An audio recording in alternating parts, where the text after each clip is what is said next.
Hello guys and welcome back into a new brand video. In today's tutorial, I'm going to show you how to buy GitHub Copilot. So make sure to watch the video to the end and follow these simple steps.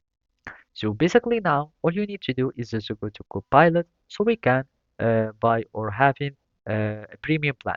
So if we go here, you can also have Copilot. So basically, there are two options to get Copilot. Either you can search for it in your search engine, just use or type GitHub Copilot.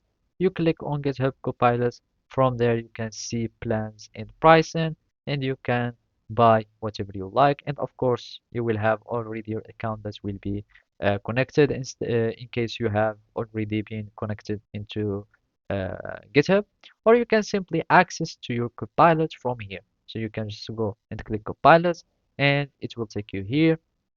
So either you can open a panel and you can start viewing, etc. Or you can simply go to the menu, go to settings, and basically you can have start a free trial, or you can simply search for the planning to get a premium plan. So now we will be needing just to choose any plan. You can click on the Pro one or you can choose the business. You click on get started.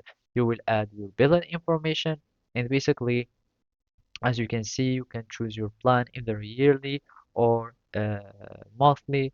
You upgrade to Pro. You will add billing information.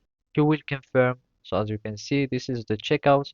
You will add your information, save billing information, you will get your checkout, and basically you will start already having your GitHub that will be a premium plan. And of course, it will the changes will be affected automatically to your code spaces whenever you are using Copilot with your account. You will have the uh, premium version. So basically, that's it. Thank you for watching and see you next time.